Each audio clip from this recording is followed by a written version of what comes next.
Assalamualaikum warahmatullahi wabarakatuh. Bismillahirrahmanirrahim. Segala puja dan puji hanya milik Allah. Dialah Rabbis samawati wa ma fil ard. Dialah yang hak disembah, baik di langit maupun di bumi. Salawat serta salam untuk junjungan Nabi kita Muhammad sallallahu alaihi wasallam. Para pemirsa dimanapun Anda berada di seluruh Nusantara, kita melihat serta selalu mendengar bagaimana rusak serta carut marutnya negara kita, di mana tingkat korupsi merajalela. Yang dikorupsi juga bukan angka-angka yang biasa. Ada orang korupsi 300 triliun. Ada orang dari pejabat Pertamina yang per tahunnya korupsi 192 triliun. Pemirsa tahu berapa nilai dari 1 triliun? Nilai dari 1 triliun itu adalah 1000 miliar. Dan nilai daripada 1 miliar adalah 1000 juta. Bayangkan uang sebesar itu kalau didistribusikan untuk kesejahteraan masyarakat dalam bidang pendidikan gratis, dalam bidang pertanian yang dimana bibit lalu pupuk disubsidi oleh negara. Indonesia kaya akan sumber daya alamnya, baik aluminium, mangan, besi, batu bara, emas, sampai berlian serta uranium yang termahal ada di bumi Indonesia. Namun kenyataannya rakyat kita menjadi rakyat yang bodoh. Kenyataannya rakyat kita menjadi rakyat yang terpinggirkan oleh rakyat-rakyat dunia lainnya. Ternyata dalam sebuah kajian bahwa sebuah negara itu akan maju apabila pendidikan sebuah negara itu maju. Tapi apabila pendidikan di satu negara itu mahal dan tidak maju, maka dipastikan negara itu akan terjerembab kepada sebuah negara yang bodoh. Banyak orang-orang pintar di kita, tetapi mereka hanya pintar bicara. Para ahli ITB yang korupsi di Pertamina, bukan mereka tidak pintar, tetapi seperti yang Al-Quran katakan, sumum bukmun la yarji'un. Allah tutup hati mereka dengan penutup yang tebal, sehingga kebenaran susah masuk ke dalam hati dan jiwa mereka. Al-Fakir bukanlah seorang ahli dalam Quran maupun hadis, tetapi apa yang Al-Fakir dengar dan Al-Fakir baca, bahwa Rasulullah pernah mengatakan ada segumpal daging di dalam tubuh manusia.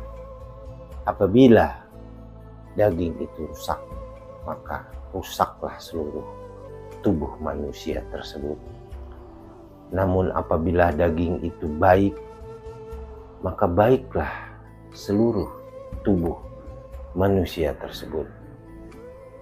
Lalu sahabat bertanya, segumpal daging apakah itu ya Rasulullah? Lalu Rasul menjawab, itu adalah hatimu. Jadi sinar Allah, sinar Rabbi ilahi yang hak disembah itu hanya mampu berada di dalam hati, lalu diolah dengan akal, sehingga apa yang menjadi keputusan serta kebijakan tidak keluar daripada tuntunan ilahi Rabbi. Pemirsa dimanapun Anda berada, untuk itulah para pemuka agama mulai detik ini, jangan Anda merasa tabu, jangan Anda merasa bahwa politik itu tidak ada dalam Islam. Politik ada di dalam Islam. Disebutnya adalah siasah. Bagaimana Rasulullah mengatakan, barang siapa yang masuk ke rumah Abu Sufyan, maka aku akan jamin harta dan jiwanya. Maka ketika Rasulullah berziarah ke Mekah, tidak ada pertumpahan darah. Itulah politik. Untuk itulah pemuka-pemuka agama, orang tua di rumah, mari kita ajarkan anak-anak kita, saudara kita, untuk tidak mampu dibeli oleh uang yang sedikit. Mari kita coba mulai detik ini hidupkan ilmu-ilmu agama, di mana ilmu agama itu mengajarkan juga tentang yang bersifat politik, bersifat perdagangan, sampai yang bersifat strategi perang. Islam itu dulu menjadi negara yang dimana seluruh negara di dunia ini memohon keadilan kepada negara Islam. Tapi sekarang Indonesia yang mayoritas Islamnya terbesar di dunia menjadi sebuah bangsa yang tidak diperhitungkan. Kenapa ini terjadi? Karena kita sudah melepaskan diri kita dari semua aturan-aturan ilahi Rabbi. Kita sudah tidak peduli lagi anak-anak kita bermain sampai tengah malam. Wanita-wanita yang kebetulan itu adalah kita atau saudara kita, kita tidak pernah mau peduli lagi untuk menyampaikan yang mana yang hak dan mana yang batil. Para alim ulama yang mungkin mengerti tentang ini, ada juga yang berani menyuarakan amal ma'ruf nahi mungkar. Namun sangat sedikit ulama atau ustadz atau kiai yang mau menegakkan amal ma'ruf nahi mungkar. Mereka cenderung untuk memilih zona aman. Mari kita mulai detik ini mengintrospeksi diri kita. Kita coba untuk merubah pemikiran kita bahwa Islam adalah rahmatan lil alamin.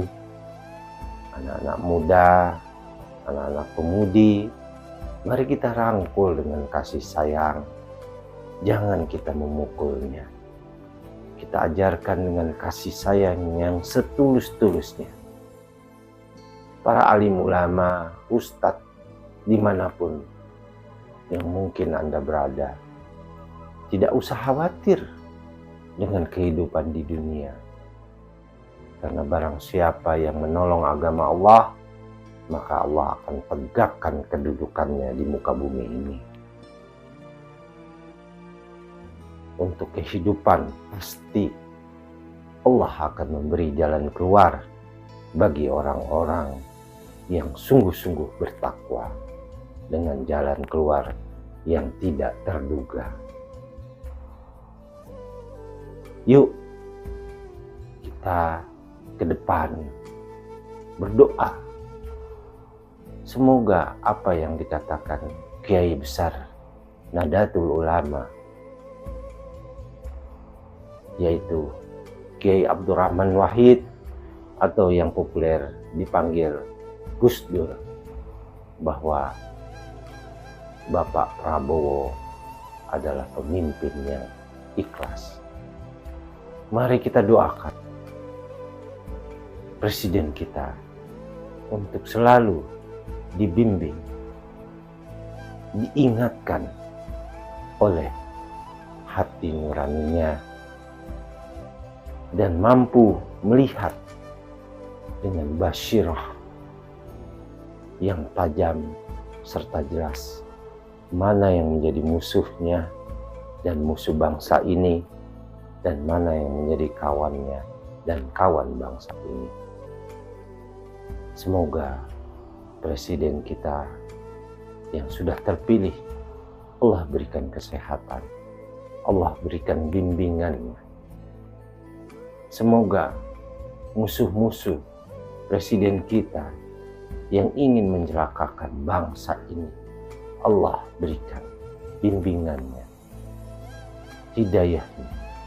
Tetapi kalau mereka menolak hidayah dan bimbingan Allah, kita berdoa Allah memberikan yang terbaik untuk kita.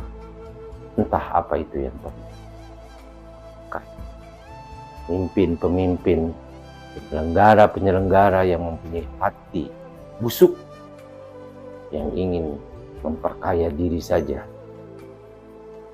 Allah sudahi kehidupannya. Karena Allah lah yang maha memberi apapun yang ada di langit dan di bumi. Allah lah yang memberi kehidupan manusia. Allah lah yang mengadakan manusia. Maka kehidupan itu pun Allah bisa cabut detik dimanapun manusia itu berada, baik muslim maupun kafir. Ketika sampai pada saat ajal menjemput, maka tidak ada bisa kita memundurkan atau memajukan. Maha suci Allah dengan segala kehendak dan kekuasaannya. Mari pemirsa dimanapun Anda berada, kita berdoa dengan doa yang ikhlas, dengan hati yang bersih. Kita angkat tangan kita. Bismillahirrahmanirrahim. Ya Allah, Ya Ghani, Ya Hamid, Ya Allah, Ya Aziz, Ya Jabbar, Ya Allah, Ya Qahhar. Ya Allah, sesungguhnya Engkau lah yang awal dan akhir. Engkau lah, Ya Allah, Ya Hayyu Ya Qayyum. Engkau lah yang maha hidup lagi menghidupkan. Engkaulah yang awal dan Engkaulah yang akhir, ya Allah. Ya Allah, tiada yang hak disembah selain Engkau, ya Allah. Ya Allah, berikan kebaikan, perbaikan di dalam negara hamba-Mu ini, ya Allah. Sesungguhnya kebaikan adalah dari sisi-Mu, ya Allah.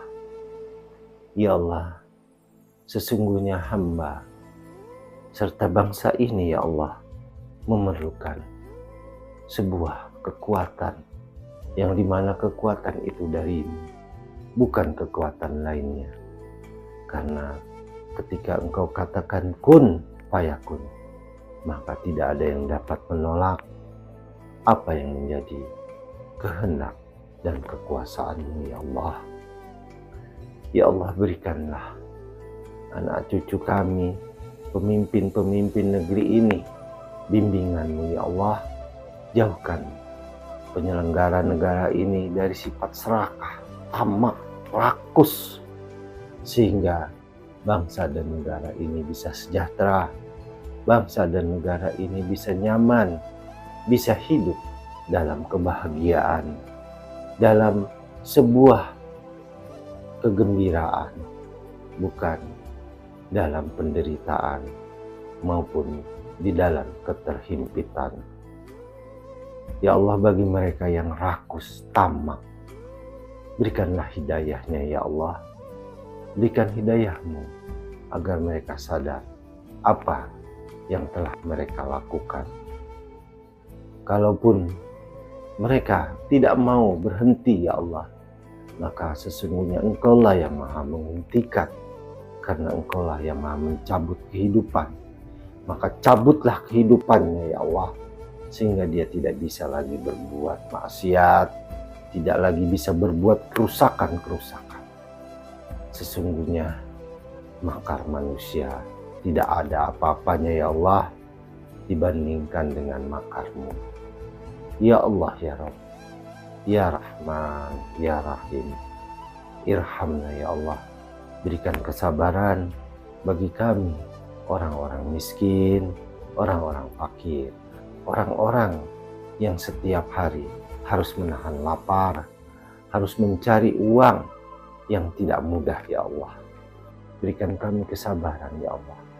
Berikan kami bimbingan ya Allah, agar tidak berputus asa dari rahmat-Mu ya Allah.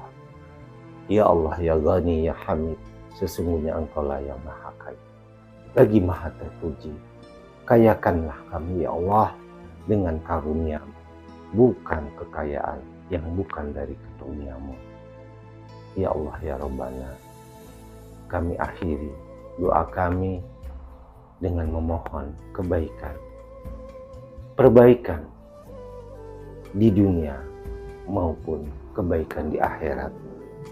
Rabbana ya Allah, atina fid dunya hasanah wa fil akhirati hasanah wa qina adzabannar. Walhamdulillahi rabbil alamin.